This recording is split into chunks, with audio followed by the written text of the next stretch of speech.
รมจาริ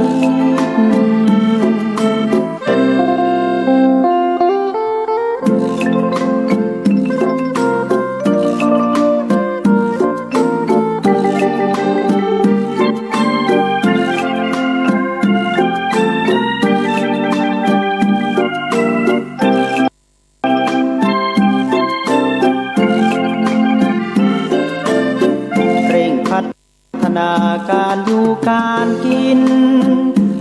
ให้มีชีวิตสุขสันต์เปรมปรีพบแสงสว่างส่องทางสร้างความดีให้มีความสุขความทุกข์หายไปธรรมจาริกธรรมจาริกธรรมจาริกธรรมจาริก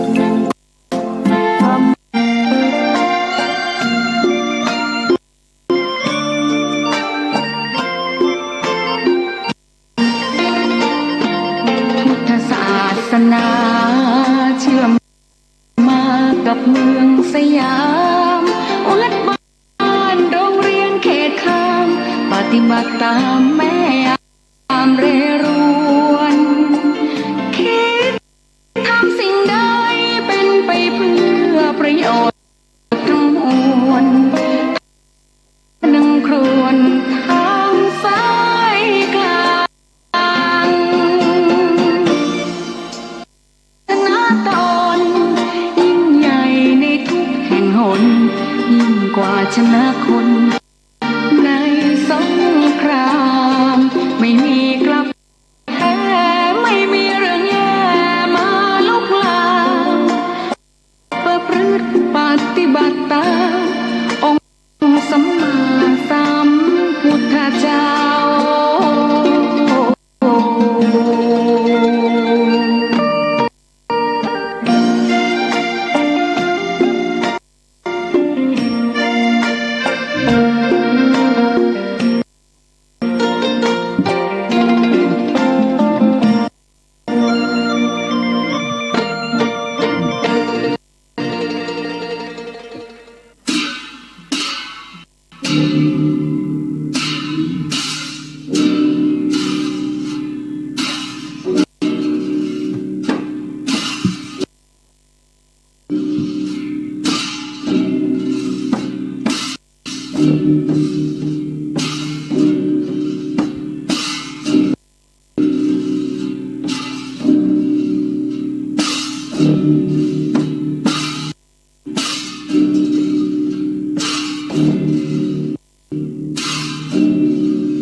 ก้อยอยู่ตามน้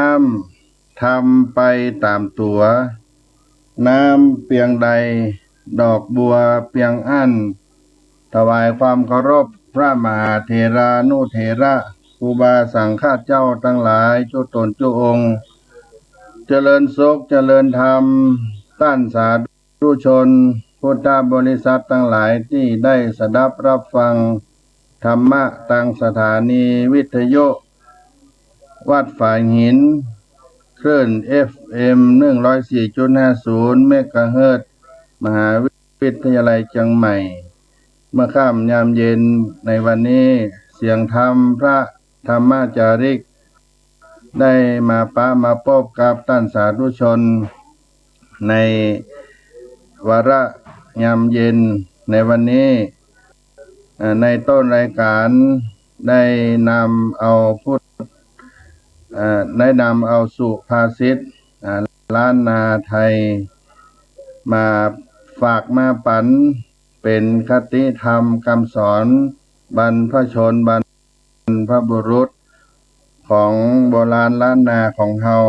ก้อยอยู่ตามน้ำทำไปตามตัวน้ำเปียงใดดอกบัวเปียงอั้นในความหมายนั้นมีความหมายว่าปฏิบัติตนให้กลมกลืนกับ บริบททางสังคมได้ปฏิบัติตนเป็นความหมายของสุภาษิตล้านนาไทยในบทนี้อาจารย์สนันท์ธรรมธินักวัฒนธรรมมหาวิทยาลัยเชียงใหม่ได้ประพันธ์เป็นบทคร่าวเอาไว้ว่าแห่ห้อมอัตตาสัปปะนานาจ้างปาหวันเวิงทิฏฐิกวนเปิงปล่อยละอย่าฝืนอาจยาฝ่ากรรมราจะ มานะกระด้างเมามัวก้อยโยตามน้ำทำไปตามตัวแผ่นน้ำเพียงใดดอกบัวเพียงอัน สิ่งอันแวดล้อมแห่ห้อมอัตตาสปะนานาจังปาหวันเบิงฮือหูตานการอย่าหานเกิดเกิงทิฏฐิกวนเปิงปล่อยละอย่าฝืนอาจยาฝ่ากรรมราจะมานะกระด้างเมามัวก้อยอยู่ตามน้ำทำไปตามตัวแผ่นน้ำเพียงใดดอกบัวเพียงอันความหมายในคร่าวมีอยู่ว่าสิ่งต่างๆรอบข้างบางครั้งนำพาให้ชีวิตเอ็นเอียงเสียหลักขอให้หูตันเหตุการณ์เข้าไว้พยายามละทิฏฐิมานะอย่าคัดขวางฝ่าฝืนผู้มีอำนาจให้ทำตัวเหมือนดอกบัวคือว่าระดับน้ำเพียงใดดอกบัวก็อยู่ระดับนั้นปฏิบัติตนให้กลมกลืนกับบริบททางสังคมก็อยู่ตามน้ำทำไปตามตัวน้ำเพียงใดดอกบัวเพียงอันสุภาษิตล้านนาไทยมาฝากปันพี่น้องท่านผู้ฟังรายการเสียงธรรมพระธรรมจาริกวัดสลีโสดาพระอารามหลวงอัตมภาพท่านพระครูปัญญาสังฆการท่านพระครูพรหมินทร์ผู้ช่วยเจ้าอาวาสวัดสลีโสดาพระธรรมจาริกเอามาฝากมาปั่นพี่น้องในต้นรายการนี้น้อ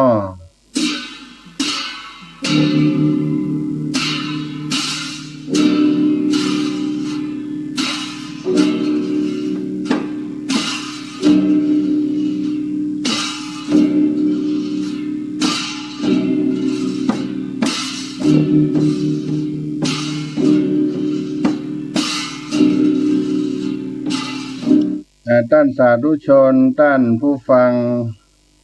ทุกท่านในการอยู่ร่วมกันในสังคมความเชื่อถือกันถือว่าเป็นเรื่องที่สำคัญมากเพราะเมื่อเกิดความไว้เนื้อเชื่อใจกันเสียแล้วความรักความสนิทสนมกลมเกลียวกันก็จะเกิดขึ้นตามมาเมื่อมีทั้งสองอย่างนี้มารวมกันแล้วความเป็นเพื่อนจะสนิทสนมแน่นแฟ้นแต่ข้อสำคัญว่าจะต้องดำเนินไปบนเส้นทางแห่งความสุจริตยุติธรรมแต่ถ้ามีความเชื่อถือและฮักกันไปในทางที่บดีก็จะมีความสามัคคีกันกระทำในความชั่วบางคนไปคบเพื่อนเป็นคนคอสุรายาเมาเหมือนกันเป็นนักแอวนักเที่ยวนักการพนันเหมือนกันว่าอันยังก็จะต้องไปตามกันเมื่อเป็นเช่นนี้เรื่องเงินทองมาอั้นใจไปเลยบัดเสียดายในที่สุดก็ผ่านเงินทองไปหมดตัวโดยที่เฮาบ่รู้สึกเงินมีค่ายังน้อยกว่าราคาคนที่พุทธภาษิตเพิ่นกล่าวไว้ว่าสัทธาเปเมสุสันเตสุนะคะเนมาสกังสตังเมื่อมีความเชื่อถือและฮักกันเงินเป็นจำนวนร้อยบ่จำเป็นต้องนับ มีบทกลอนอยู่บทหนึ่งว่าถึงเงินทองยังน้อยกว่าราคาคนเช่นเดียวกับธรรมภาษิตที่ได้ยกมานี้เป็นการยืนยันว่าคนมีราคามากแต่จะมากน้อยแค่ไหนเพียงใดจะต้องดูคุณภาพของคนก่อนคุณภาพของคนนั้นอยู่ที่คนคนนั้น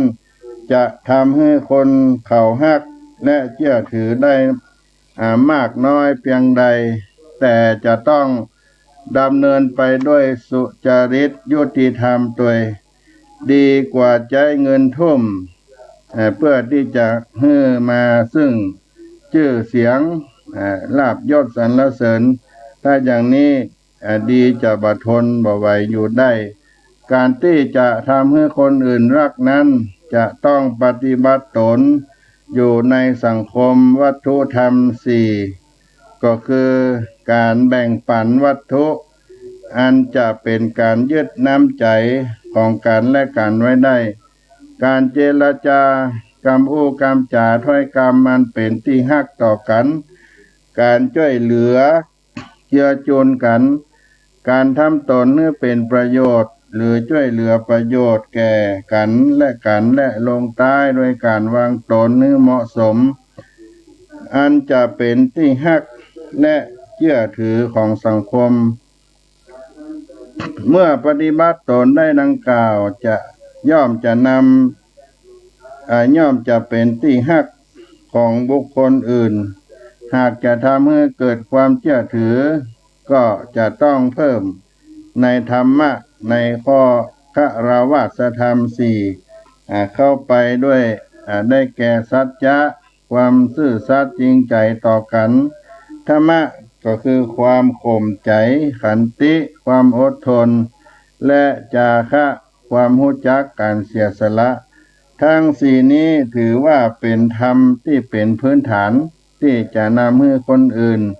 เกิดความฮักและความเชื่อถือกว่าเงินทองไปเสียอีกเพราะฉะนั้นเมื่อบุคคลใด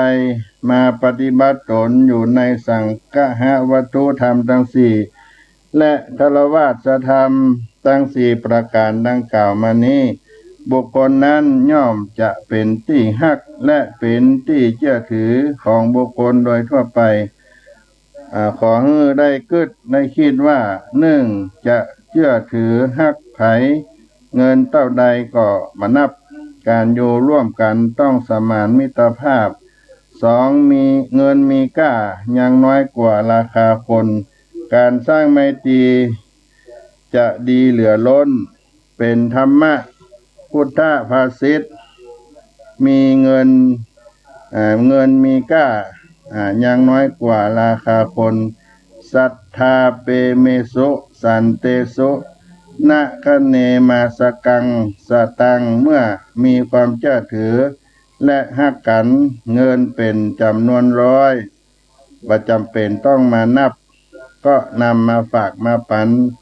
พุทธธรรมภาษิตในเมื่อค่ำยามเย็นในวันนี้ให้พ่อแม่พี่น้องท่านสาธุชนทั้งหลายนำเอาไว้ใจไว้คิดได้เป็นประโยชนะแก่คนทั้งหลายเพื่อนมิตรรอบข้างในครอบครัวจากเสียงธรรมพระธรรมจาริกวัดสลีโสดาพระอารามหลวงเน้อ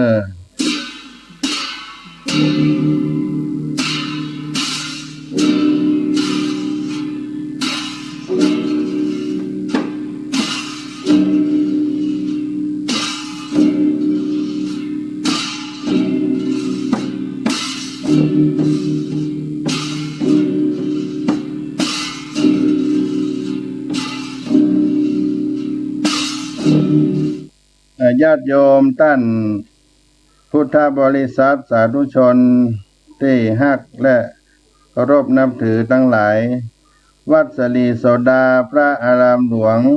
มีบุญใหญ่งานหลวงที่ได้จัดขึ้นในปีนี้ก็คืองานบวชเจ้าเขาบรรพชาอุปสมบทราษฎรบนพื้นที่สูง ประจำปีพุทธศักราช 2564 วัดศรีโสดาพระอารามหลวง วัดเบญจมาบพิตร ดุสิตวนาราม กรุงเทพมหานคร มูลนิธิเผยแพร่พระพุทธศาสนาแก่ชนถิ่นกันดารในพระราโชปถัมภ์สมเด็จพระศรีนครินทราบรมราชชนนีกรมพัฒนาสังคมและสวัสดิการพระธรรมจาริกได้จัดงานบรรพชาประสมบทราษฎรบนพื้นที่สูงบวชชาวเขาประจำปี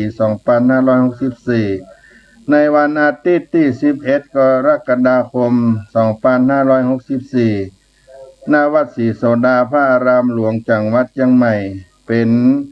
การบรรพชาประสมบทราษฎรบนพื้นที่สูงบวชเจ้าเขาประจำปี ในปีนี้ก็อยู่ในสภาวะของการที่แพร่ระบาดของโรคโควิด -19 ก็จะต้องจัดงานไปตามประกาศคณะกรรมการโรคติดต่อได้ให้คำแนะนำมาและความปลอดภัยแก่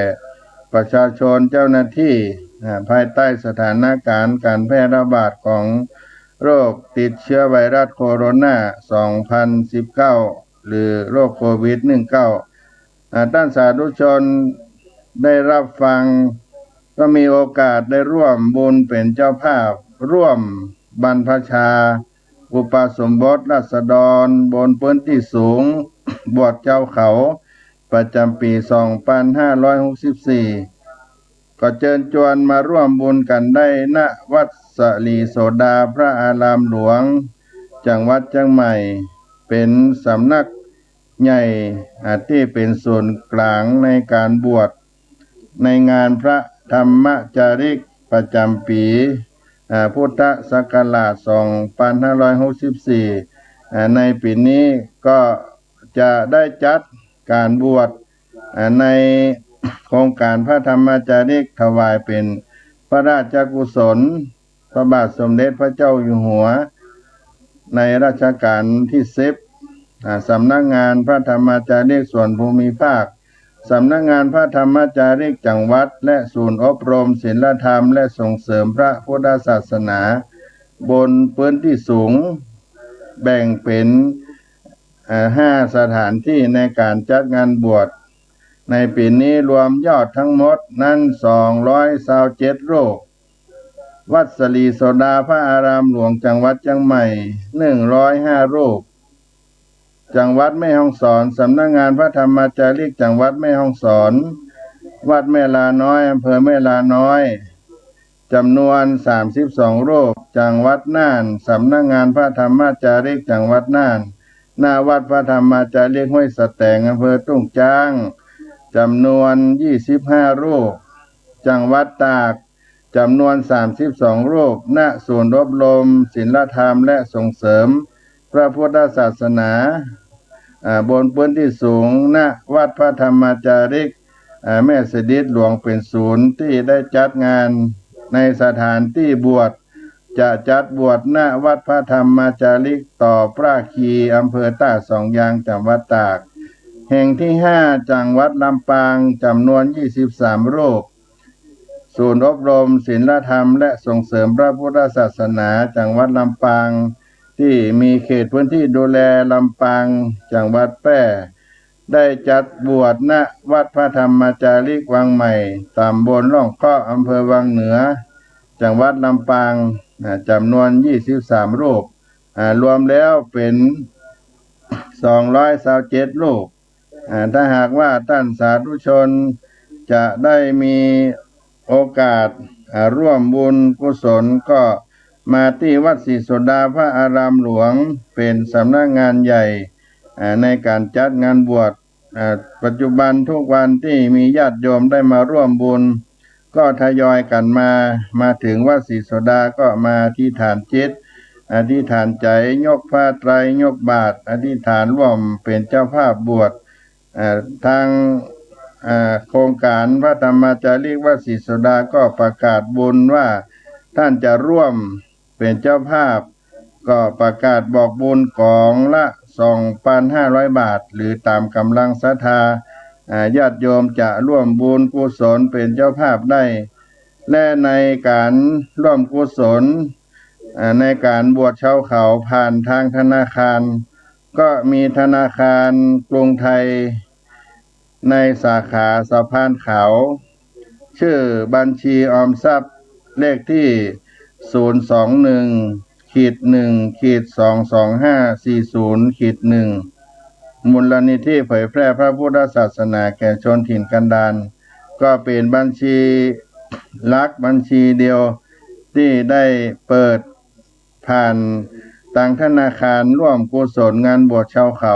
ในโครงการพระธรรมจาริกในปีนี้ก็เชิญร่วมบุญกุศลกันได้เน้อญาติโยมที่ได้มาร่วมบุญร่วมกุศลกับวัดสลีโสดาพระอารามหลวงจังหวัดเชียงใหม่ในนามของพระเดชพระคุณหลวงพ่อพระเทพโกศลก็ขออนุโมทนาท่านสาธุชนที่ได้มาร่วมบุญทยอยกันมาทุกวันทางวัดศรีโสดาพระอารามหลวงก็จัดตั้งกองอำนวยการรับบริจาคที่พระอุโบสถวัดศรีโสดาพระอารามหลวงจังหวัดเชียงใหม่เพื่อท่านสาธุชนได้มีโอกาสร่วมกองบุญอันเป็นมหากุศลมหาทานงานใหญ่งานหลวงประจำปีที่56ของวัดสลีโสดาพระอารามหลวงโครงการพระธรรมจาริกวัดเบญจมาบพิตรดุสิตวนารามมันเป็นงานประจำปีทุกปีที่ลูกหลานกุลบุตรเจ้าเขาได้มาบวชแล้วมาศึกษาทางโลกทางธรรมณวัดสลีโสดาพระอารามหลวงจังหวัดเชียงใหม่ก็ขอใจเป็นกระบอกเสียงเป็นสะพานบุญให้กับศรัทธาญาติโยมพ่อแม่ศรัทธาท่านทั้งหลายนักศีลนักบุญที่มีโอกาสได้ร่วมก็มากันที่วัดศรีโสดาพระอารามหลวงที่ได้กล่าวไปและธนาคารที่ได้เปิดผ่านกองบุญให้ได้ร่วมเป็นเจ้าภาพร่วมกินร่วมทานกับวัดสลีโสดาพระอารามหลวงเน้อ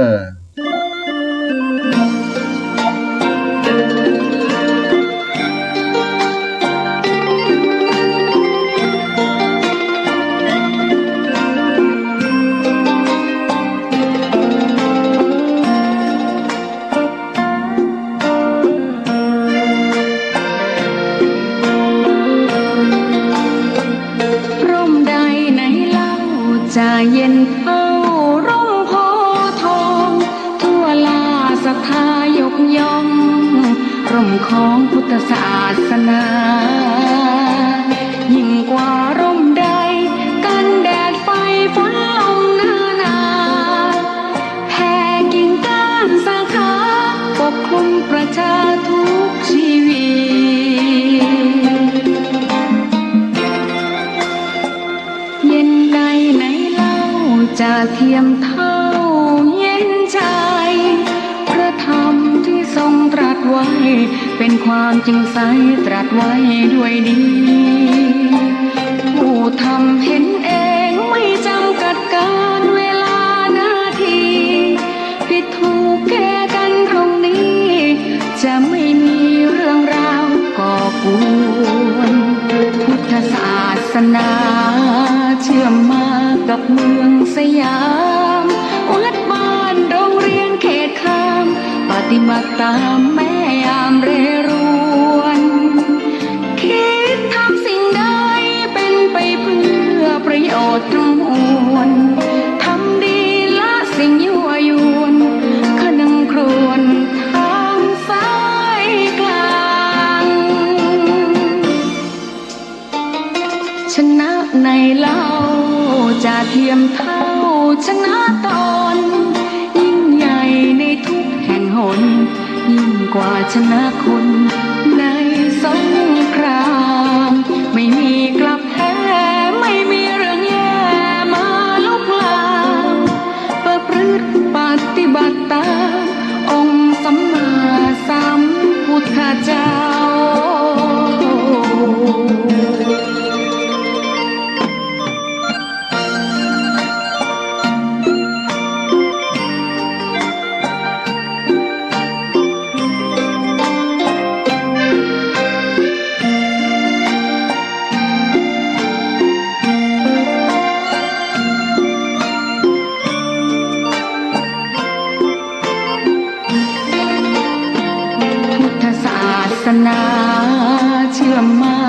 เมืองสยา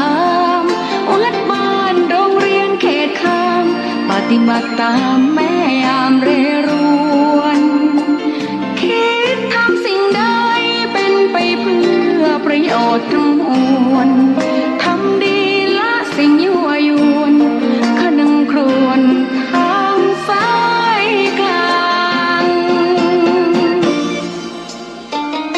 ชนะในเล่าจะเทียมเท่าชนะตนยิ่งใหญ่ในทุกแห่งหนยิ่งกว่าชนะคนในสงครามไม่มีกลับแพ้ไม่มีเรื่องแย่มาลุกลามประพฤติปฏิบัติตามองค์สัมมาสัมพุทธเจ้า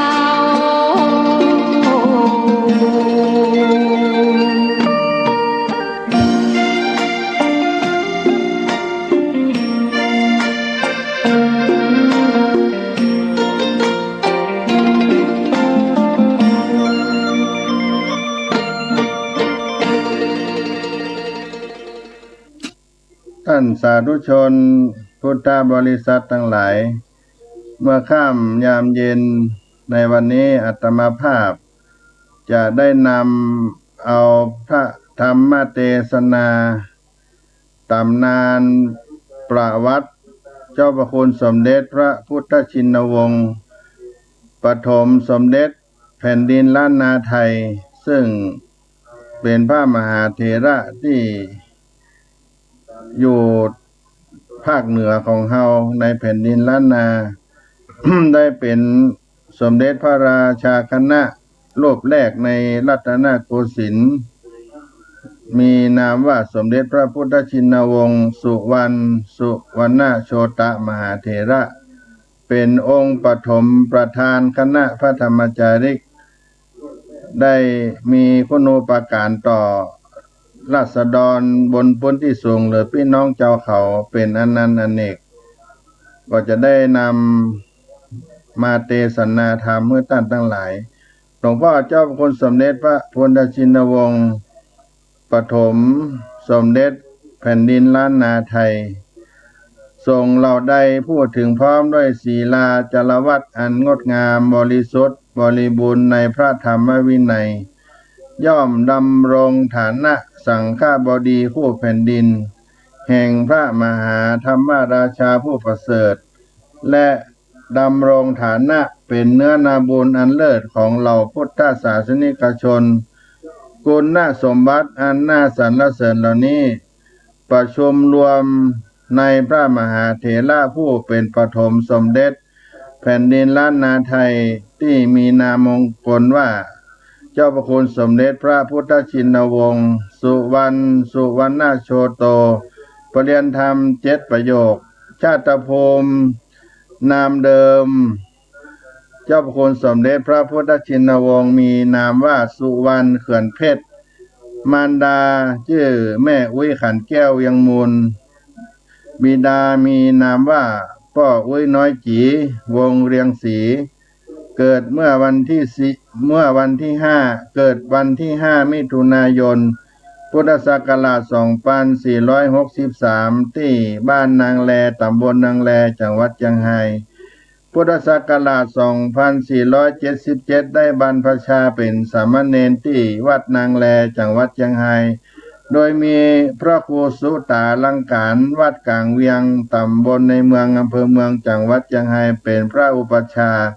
แล้วเดินทางเข้ามาอยู่วัดเบญจมาบพิตรในปีพุทธศักราช2479ปีพุทธศักราช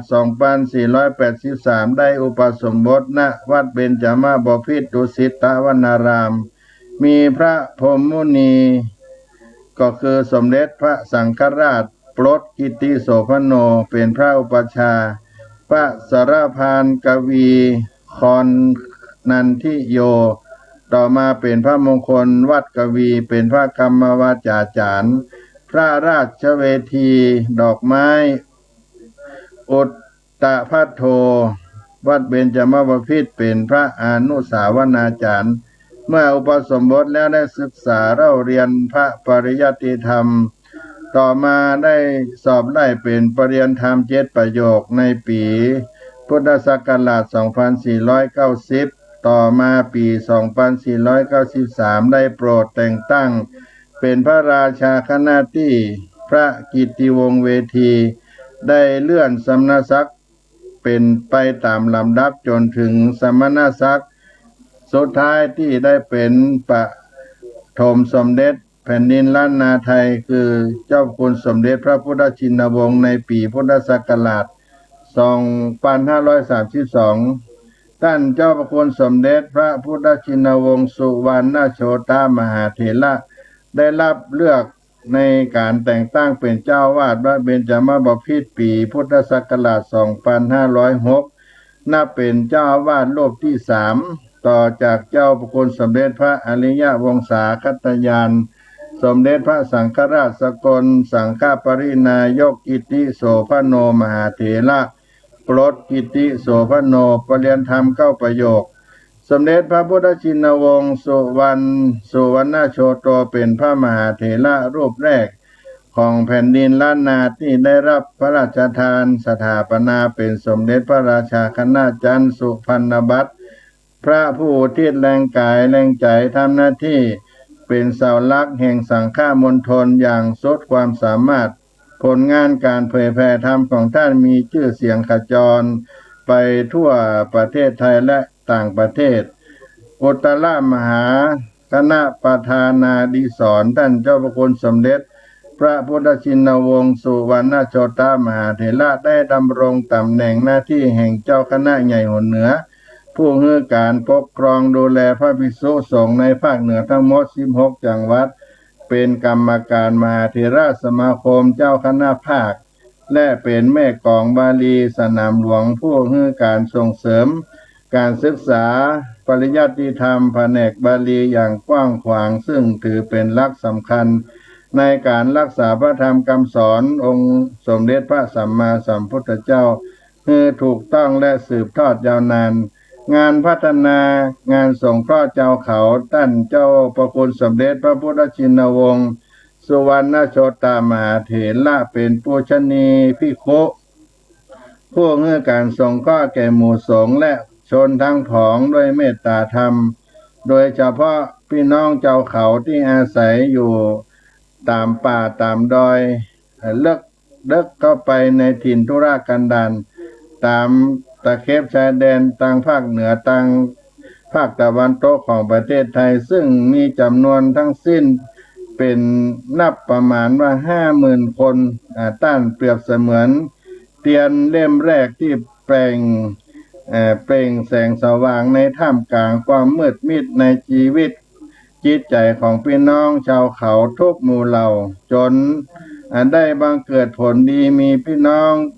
ราษฎรบนพื้นที่สูงพี่น้องเจ้าเขาได้ประกาศตนเป็นพุทธมามกะจำนวนมาก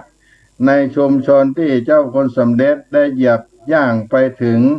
ได้นำปาความร่มเย็นไปสู่แผ่นดินในสถานที่นั้นในถิ่นทุรกันดารพ่อแม่ของกุลบุตรเจ้าเขาได้นำเอาลูกเอาหลานมาบวชเป็นพระภิกษุสามเณรจนถึงปัจจุบันในการบวชชาวเขาเป็นจำนวนนับหมื่นคนนี่เป็นผลงานในการพัฒนาของท่านเจ้าพระคุณสมเด็จพระพุทธชินวงศ์มาจนถึงทุกวันนี้คือเป็นผู้ก่อตั้งและเป็นปฐมประธานคณะพระธรรมจาริกส่งพระภิกษุสามเณรที่เป็นพระธรรมจาริกไปเผยแผ่งานพระพุทธศาสนาแก่พี่น้องเจ้าเขาตั้งแต่ปี 2508 เป็นต้นมาจนถึงกาลบัดนี้งานพระธรรมจาริกก็เป็นหลักฐานมั่นคงเป็นประโยชน์อันยิ่งใหญ่ไพศาลแก่ชุมชนชาวไทยภูเขาเป็นอนันต์อเนกและนอกจากนั้นแล้วท่านได้เป็นอุปชายะเหล่าธรรมทายาทพระอุโบสถวัดเบญจมบพิตรเป็นอุโบสถพระอุโบสถหินอ่อนที่งดงามที่สุดในประเทศไทยในคณะเดียวกันก็ถือว่าเป็นพระอุโบสถที่มีกุลบุตรเจ้าเขาเข้ามาอุปสมบทมากที่สุดในประเทศไทยดังนั้นเจ้าคุณสมเด็จพระพุทธชินวงศ์จึงเป็นพระอุปชายะ ที่มีสัตว์ที่วิหาริกมากที่สุดในประเทศไทยแม้กระทั่งทั่วโลกต้านได้เล็งหันการไก่มองการไก่ที่จะพัฒนาเยาวชนชาวเขาผู้ที่จะเป็นอนาคตสำคัญของชาติต่อไปปรารถนาจะให้บัณฑิตที่เรียนจบออกไปเป็นผู้มีความรู้คู่คุณธรรมดังนั้นหลวงพ่อเจ้าคุณสมเด็จพระพุทธชินวงศ์จึงให้การอุปถัมภ์สนับสนุนโครงการธรรมทายาทบรรพชาอุปสมบทแก่นักเรียนนิสิตนักศึกษาทั่วประเทศไทยจนเป็นระยะเวลายาวนานทำให้คนดีเกิดขึ้นในสังคมมากมายเมล็ดพันธุ์แห่งคุณธรรมได้หว่านลงไปในดวงจิตดวงใจของคนตั้งหลายได้เติบโตเป็นความหวังของคนไทยที่ดีของชาติประเทศไทยต่อไปในการพัฒนาส่วนในด้านต่างประเทศหลวงพ่อได้ปฏิบัติศาสนกิจไปถึง22ครั้งสนับสนุนพระสงฆ์ในการปกครองได้มีการศึกษาในระดับสูงขึ้นไประดับปริญญาตรีปริญญาโทปริญญาเอกเป็นจำนวนมากทั้งยังส่งไปเป็นธรรมทูตในต่างประเทศและที่สำคัญได้เป็นประธานุปถัมภ์วัดพุทธรังสีที่ไมอามี่สหรัฐอเมริกาเป็นประธานุปถัมภ์สร้างวัดศรีนครินทราบรมราชชนนีประเทศสวิตเซอร์แลนด์หลวงพ่อเจ้าคุณสมเด็จพระพุทธชินวงศ์สุวรรณสุวรรณโชโตประเรียนธรรม7ประโยคได้มรณภาพในวันที่22กันยายน2537รวมชนอายุได้74ปีปฏิปทาเจ้าคุณสมเด็จดังที่ได้พรรณนามานี้เป็นส่วนน้อยเมื่อเทียบกับผลงานอันยิ่งใหญ่ที่ท่านได้ฝากไว้ให้กับสังคมไทยพี่น้องชาวเขาความซาบซึ้งนั่นเป็นคุณูปการอันประเสริฐของเหล่าศิษยานุศิษย์จึงขอนอบน้อมมือพนมต่างธูปเทียนพวงมาลัยดอกไม้กราบไหว้สาเจ้าพระคุณสมเด็จพระพุทธชินวงศ์ผู้ควรแก่อาภิวาทยิ่งด้วยเสียงเกล้าในนามโครงการพระธรรมจาริก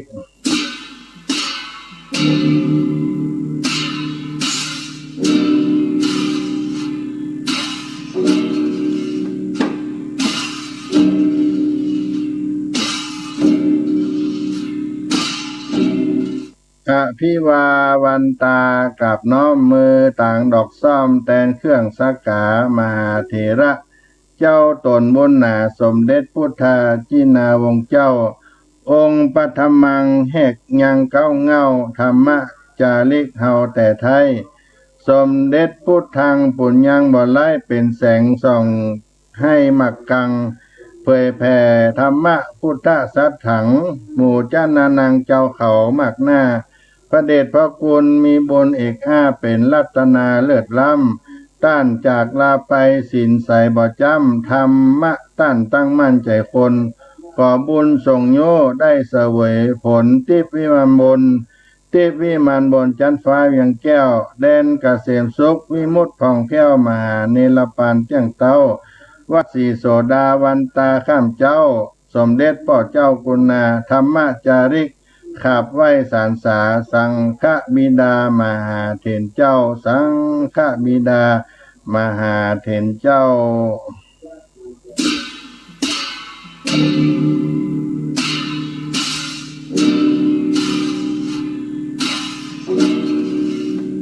วันนี้จะได้เอาพระธรรมเทศนาเจ้าคุณสมเด็จพระพุทธชินวงศ์โพธิ์เจ้าเขาเป็นกองวัดปฏิบัติในส่วนที่ได้โปรดเจ้าเขาเป็นพระธรรมเทศนาพรรณนาโวหารล้านนาวัดศรีโสดาเชิงดอยสุเทพจังหวัดเชียงใหม่นำเอามาเทศนาเป็นสังฆบูชาให้กับพระแม่ศรัทธาพี่น้องได้สดับรับฟังในเมื่อค่ำยามเย็นเป็นธรรมเทศนาก็ได้ไหว้ได้สาผู้มีคุณต่อแผ่นดินล้านนาของเฮาเน้ออะระหังสัมมาสัมพุทโธภควาพุทธังภวันตังอภิวาเตมิสวากขาโตภควตาธัมโม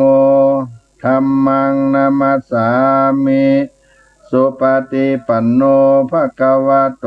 สาวกสังโฆสังฆังนะมามิ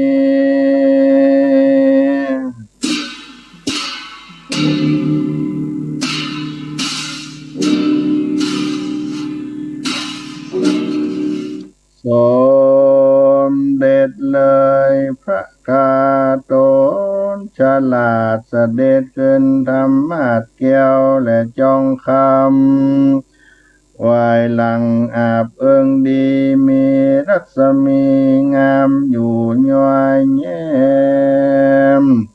ส่องไฟแก้มเพียบผิวคำผู้กาขอระบำทำจิมพระอยู่จองจองขอพระคาอย่าเก่งขามก่อเทศนาธรรมเทศเพื่อให้รู้แจ้งเจตใจจงตาวันโลงกำค่ำไปแล้วพระสุริยะก็มารับเลี่ยมเขาแก้วยอดโยกันทอนยอพนมก้อนกลมไก่กล้าวขออาราธนาสวาธุเจ้าเทศนาธรรมอนุกรรมปิมังปะจังอาราธนังกาโลมา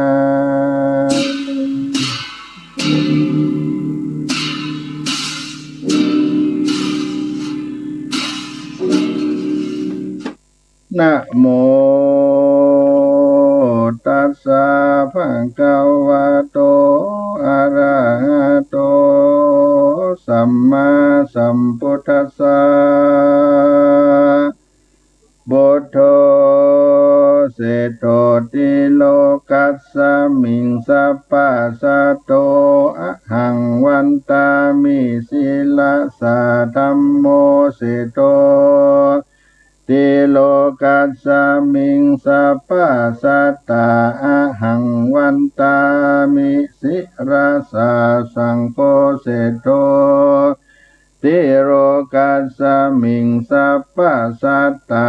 อะหังวันตามิสิราสะพุทโธอันว่าพระพุทธเจ้าเสโทตนพาเสติโลกัสสมิงแก่โลกโลกาสัพพสัตตาแก่สัตว์โลกทั้งมวลอาหังอันว่าคานะมามิก็นบน้อมไว้ศีลสาด้วยหัวแห่งผู้คาธัมโมอันว่าพระสัทธรรมเจ้าเสโทอันเป็นคำสอนอันประเสริฐที่โลกัสสมิงแก่โลกโลกาสัพพสัตตาแก่สันตาโลกทั้งมวลอาหังอันว่าคานะมามิก็นบน้อมไว้ศีลสาด้วยหัวแห่งกาสังโฆอันว่าพระสังฆเจ้าเศโทตนพระเสติโลกัสสมิงแก่โลกโลกาสัพพสัตตาแก่สัตตโลกทั้งมวลอาหังอันว่าคานามามิก็นอบน้อมไว้ศีลาสาโดยหัวแห่งผู้กาปากันน้อมเนตรนามาสู่สมาคมยอพระนมนบน้อมไว้10 นิ้วต่างดอกไม้หมู่ดวงบานเอาพระรัตนะแก้วเจ้าตั้ง3พระการเป็นสรณะที่เปิงแห่งเจ้าไว้พระพุทธเจ้ารับศีลแล้วเล่าจังใดสดับรับฟังธรรมเทศนาโสรานันโตพนโตฟังลาโมเทพเต้าอันอยู่ดาวเขตดงลีในนาทีและแม่น้ำตกกันธรรมสละสลีตังนางธรณีส สลีโกตามาตังเทวดาราชราชาและคุณสวรรค์โสจะนานนังเลยเชิญมาสดับรับฟังพร้อมกันตัวนาจุงตังโสตาภาสัทธาดาฟังไปเตี้ยงจักเป็นแสงกลมไฟอันส่องแจ้งยาเมื่อเตียวต้องวัตตาสงสารในอนาคาตการไปนาปากันทอมตาหมู่จุมเราสดับรับฟังเอายังรัศธรรมเทศนาเจ้าประคุณสมเด็จพระพุทธชินวงศ์เจ้าโพธิ์เจ้าเข่าต่อไปนาจุ่งปากันนิดนั่งทาฟังไปจุ่งตั้งจิตใจมันเตียงอย่าได้ความเหงี่ยงไหลลงยังมีท่านเจ้าประคุณสมเด็จพระพุทธชินวงศ์นี่เล่ามีศีลาจะวัดใส่บ่อเศร้าเดินเตะเต้าโพดกุณนาตั้งแต่วัดสลีโสดาในขงเขตห้องล้านนานักกลาถาเมืองนครจังใหม่เจ้าพระคุณสมเด็จพระพุทธชินวงศ์ที่ไว้ก็มีวิริยะสัจจะขันติศีลธรรมดีใสบ่เศร้าเอกังสมัญญังยังมีในกาละคาบหนึ่งเล่าท่านเจ้าพระคุณสมเด็จพระพุทธชินวงศ์เจ้าได้เดินเตะโนนไกไปโดยจิตใจบ่เศร้าไปถึงตัวเต้าคงเขตเมืองไทยจะตุติสาบอกว่าไกลและไกลก็อดทนต่อความลำบากอายังมักโกทุกโขหนทางไปจากทุกยากท่านเจ้าพระคุณสมเด็จก็อดลำบากบ่ถอยหนมีวิริยะขันติอดทนหลายอย่างหลายข้อเรื่องเพื่อเจ้าพระคุณสมเด็จจำเป็นขึ้นขี่ล้อลังเพื่อก็ขึ้นรถไปลังตีก็ถูกพี่น้องเจ้าเขาดำซอนดำดอนซอนยาลังเตื้อก็ขึ้นขี่จ้างมาถูกเปี่ยวแดดกาเผาพอดำฝนตกหำเปียจุ่มเดินไปตามห้วยลุ่มและบนดอยเอาหัวมันหัวปล่อยฉันต่างเขาเอาห่มไม้นั้นเล่าเป็นที่ใส่ยานนอนตามดงดอนกลางป่าฝุ่งสลายล่ามาบ่มาล่าลาวีก็เพราะบุญป่าละมีธรรมก็เกื้อฝูงหมู่เนื้อบ่มาเบียดเบียนตนเพราะปฏิบัติตามร้อยพุทธองค์อันถูกต้องไปถึงเขตห้องพดไปลอดถึงเมืองกาญจนบุรีหมู่เจ้าเขาก็มีมวลมากถึงจังหวัดยังไห้นั้นหักนานำอำเภอเจียงของเจียงคำแม่จันอำเภอดอกคำไตเจ้าพระคุณสมเด็จที่ไว้ก็มาเป็นแห่ไปถึงอำมาเภอจังแสนเมืองเก่าบ่ฮือว่างเป่าให้สูญอำเภอหล่มสักจังหวัดละปูนพะเยาลำปางแป้น่านจังหวัดตากด่านโนนไกกำแพงเพชรสุโขทัยเจ้าพระคุณสมเด็จเจ้าก็ไปลอดไปถึงอำเภอฮอดแม่แจ่มอมกอยเป็นแต่เขาแต่ดอยก็อดสาเดินไต่เต้าวิริยะเปลี่ยนแห่งตั้นสมเด็จเจ้าก็บ่ยอมถอยถอนไปถึงแม่ห้องสอนมีตังไทยเดิมและไทยใหญ่แม่สะเลียงไข่ขุนยวมครูบาเจ้าก็สำรวมสมาธิหือมันถึงจักทุกยากอยากกันก็แปลงใจเงินยาวอำเภอแม่ริมแม่แต่งจังดาวเป้าฝางเขตจังใหม่ครูบาเจ้าสมเด็จพระพุทธชินวงศ์ที่ไว้ก็เดินเตดไปถึงอำเภอสะเมืองของเขตน้องท่านเจ้าพระคุณสมเด็จก็ไปหันพี่น้องหมู่เจ้าเขาไปตามป่าแคมป่าเรา บนดอยในป่ามีเสือบ่เป็นมีเสือบ่เป็นพาทำให้อยู่บนดอยเป็นที่คอยสังสักสิ่งปูบ่ปุ่นดีคอยสังสักสิ่งเรื่องศีลธรรมเจ้ายิ่งแควนไกลหันเจ้าพระคุณสมเด็จไปลังข้องก็โล้นไปมอบไปนี้ลังคนก็ทำท่าควักจี้ว่าครูบาเจ้าเป็นคนเหลืองบ่มีบ่ใจเหมือนคนในเมืองเปิ้นลาบครูบาเจ้าที่ไว้เจ้าพระคุณสมเด็จที่ไว้สาไว้กราบก็บ่ยอมหุนถอยเจ้าเขาเจ้าดอยก็มีหลายเผ่าจะขายเหล้าก่าวทะแลงมีตังมูเซอข่าวมูเสอดำมูเสอแดงหลายมวลมากเขากะเลียงนั่นหากแฟนลายมีต่างใจยิ่งหนุ่มแก่เท่ามีหลายเผ่านักหนาเป็นตาดูปูนพอมีตั้งเผ่า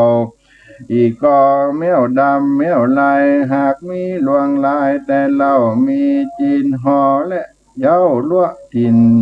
หรือถิ่นรีสอร์พี่น้องเจ้าเขานี่นอก็มีหลายม้วนหมู่เขาชอบอยู่บนเขา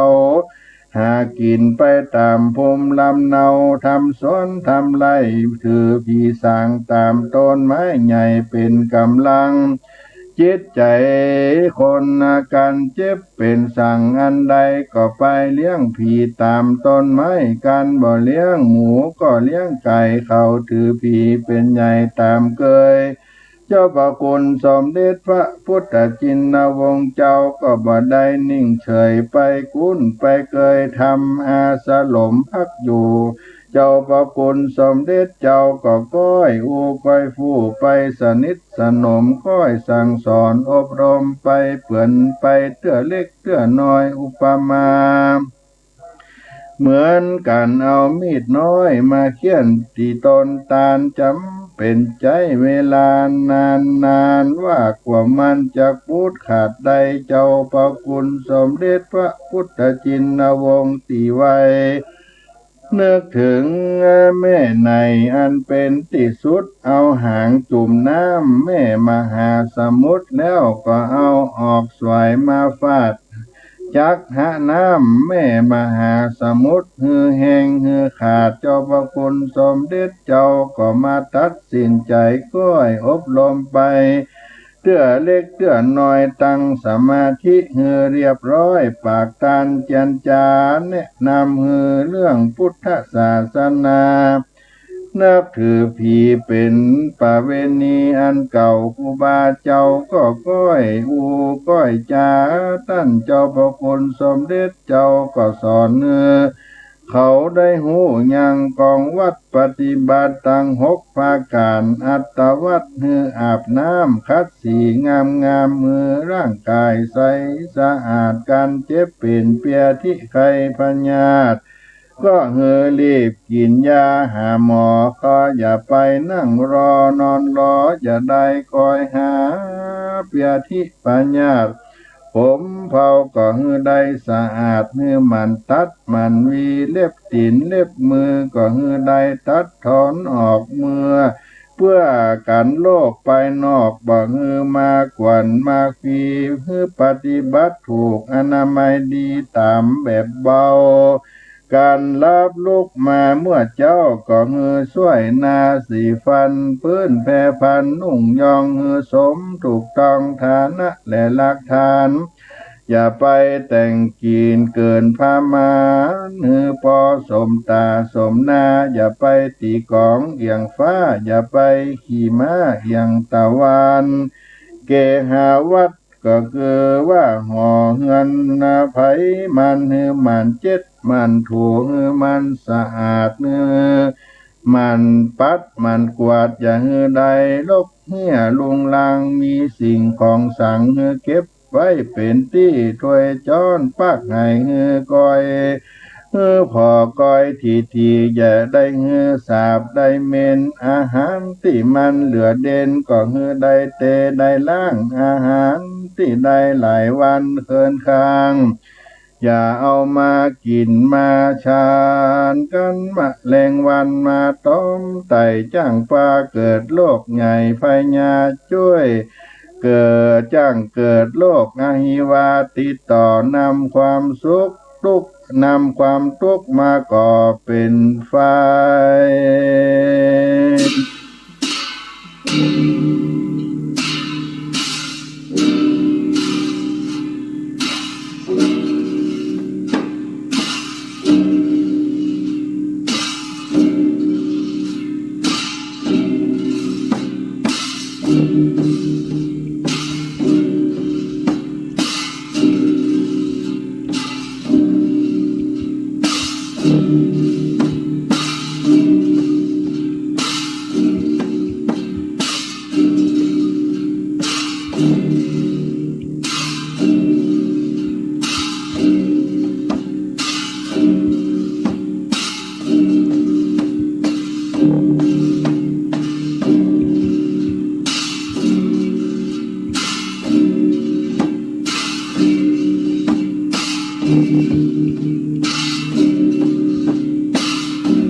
ผ้านุ่งกว่าใบก็เหงือใสสะอาดผ้านุ่งกว่าใบก็เหงือใสสะอาดมันชักมันฟอกกันเวลาแดดออกก็เหงือเอาไปตากไปยังโลกผิวหนังก็บ่มาไกลบ่มาไกลตามปื้นไตเกหังบอกว่าตั้งนาและตั้งหลังก็เหงือได้ปัดได้กวาดการหอเงินเดือนดาวผู้ใดสะอาดเปียทิปัญญาตก็บ่ได้มาเทวบุตรเทวดาเจ้าบ้านก็ปากันอวดอ้างสักเสริญกรรมวัดจะได้เป็นคนเพลินเอี่ยวบานเป็นคนขี้คร้านอยู่กินกสิกรรมเมื่อใดบกดวนดินทำสวนและทำให้ตั้งเกษตรก็เอา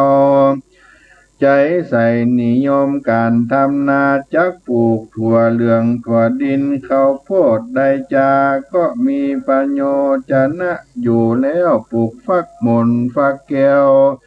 ก็มีประโยชนามากเลือลายกันว่าเฮาบ่ได้ขายใจเป็นอาหารกินก็ได้กันเฮาได้ปลูกฝังไว้ประโยชนะมันก็มีหลายปานิจจญากรรมเมื่อเป็นคนจ้างกล้าจ้างขายอย่าได้อยู่ดอมได้ปังเป่าเมื่อได้มันหิมันหากันบ่มีตังใดไหนมากันบ่มีตังใดไหนมาสักบาทการเจ็บเป็นเปียทิปัญญาตจักเอาสั่งมายุบมายาคนแผ่นพันวัฏฐาพุทธขาดเหมือนบ่มีสักบาทจักเอาที่ไหนมานุ่งใบหันเพื่อนทำบุญที่ไหนมีตาก็ได้กล้าพอเลยบ่ได้สร้างก่อกองบุญกุศลอุทานสัมปทาต้องขยันทานตนนักเอาเบาสู่เงินคำมีที่ยากหากไม่มีที่เลิกกรรมโบราณปัญหาสัมมาอาชีวาอย่าได้ผิดศีลธรรมและกฎหมายห่วงห้ามอย่าได้เกินล่วงคำพมาทลาสาอาราคะสัมปตาเมื่อหิหาทรัพย์มาได้จ้างกินจ้างใจในสิ่งที่จำเป็น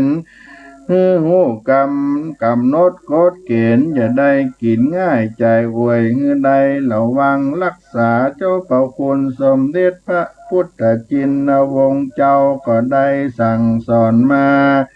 บ่ใจเป็นกรรมปาลาป่าเถื่อนหันเปื้อนกินก็ได้กินแต่จะไปกินเหมือนเปื้อนจริงจักถูกต้องหันเปื้อนยองก็ได้ยอง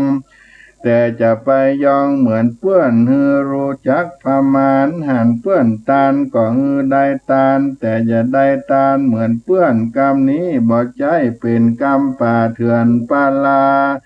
เป็นคำสอนเจ้าประคุณสมเด็จพระพุทธชินวงศ์เจ้าได้เทศนาโพดเล่าเจ้าเขามี12 เผ่าลวงลาย